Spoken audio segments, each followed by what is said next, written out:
Sauber, also known as BMW Sauber or Alfa Romeo or gambling or Red Bull Sauber Petronas. But before we talk about Formula 1, Peter Sauber, the founder of the team, used to make sports cars back in the 1970s, and with little success, Mercedes eventually made his team a factory racing team. The Swiss and German pairing saw success in the World Sport Prototype Championship, and they won the 1989 24 Hours of Le Mans. Sauber entered Formula 1 in 1993, and till date they have 486 race starts, 27 podiums, and 1 victory, the 2008 Canadian Grand Prix under the hands of Robert Kubica. The highest finish as a team was second place in 2007 with BMW. But since BMW pulled out of the sport at the end of the 2008 season due to the financial crisis, the performance has fallen off a cliff. Other than the cars being slow and the pit stops taking 2 to 3 business days, Sauber has also become a deathbed for Formula 1 careers in the last 10 years. 2014 marked the birth of the turbo hybrid engine era and Mercedes domination, but this time the team wasn't powered by Mercedes. They were powered by Ferrari, which, to be honest, did not have the performance Mercedes had. None of the competitors did.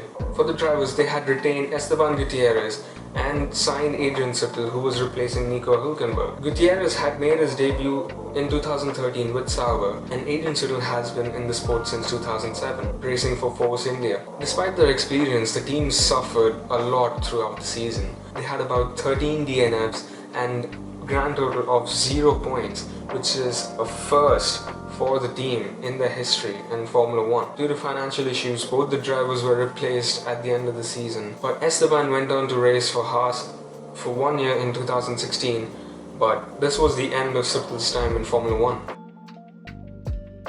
In 2015, Sauber faced legal action from the reserve driver Van der Gerde, hope I'm pronouncing that right, over breach contract agreement which guaranteed him a race seat, which was given to Felipe Nasser and Marcus Ericsson.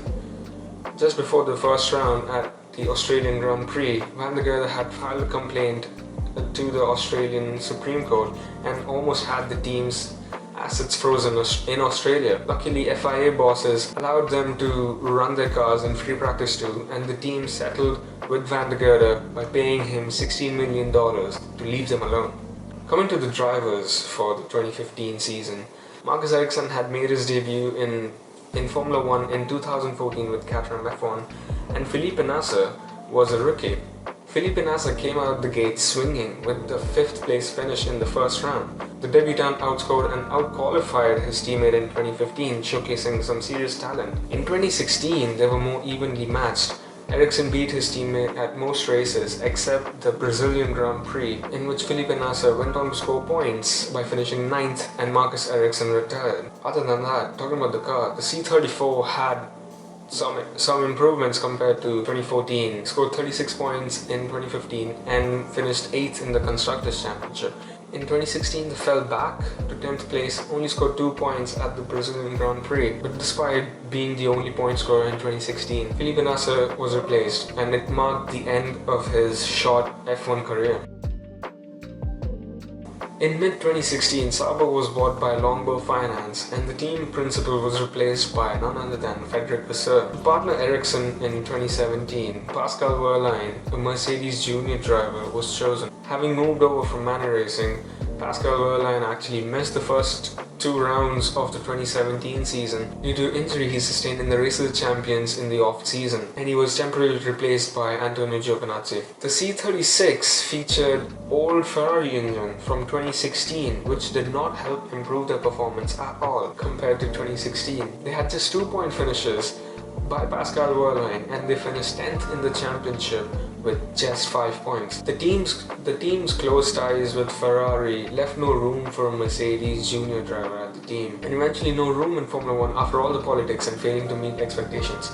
He did later found success in Formula E and won the 2023-24 World Championship in Formula E.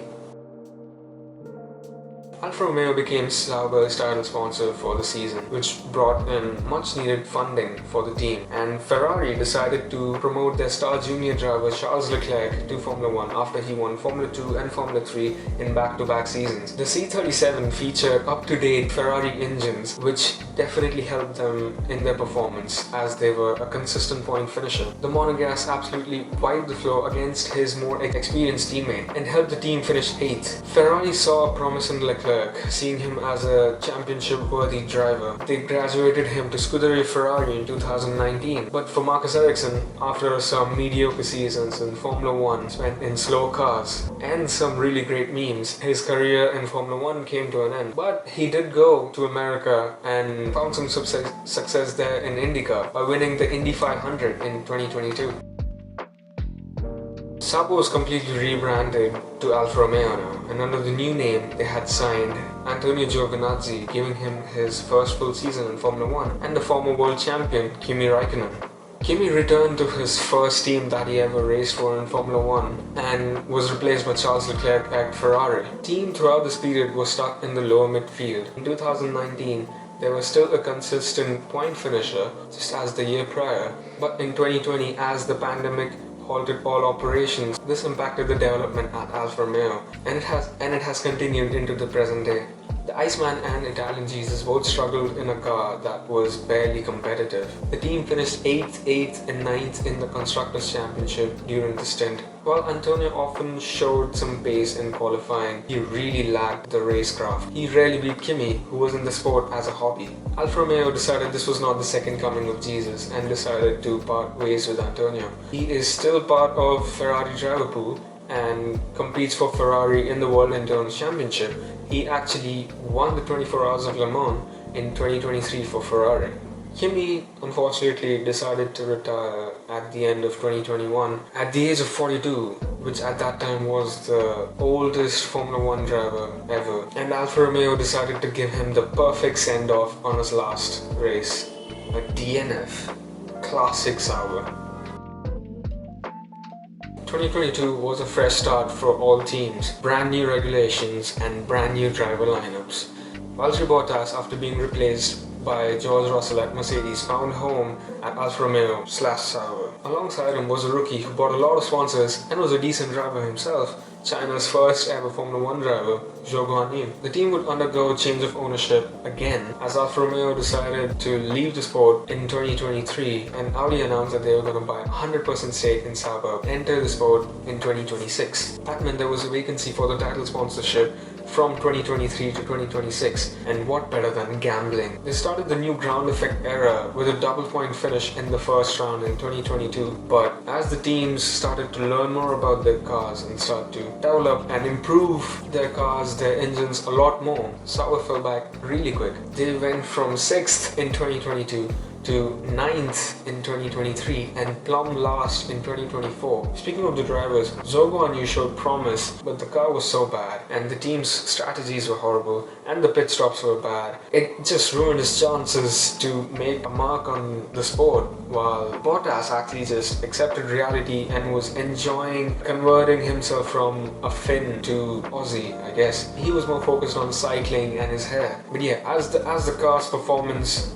went down, so did both the drivers.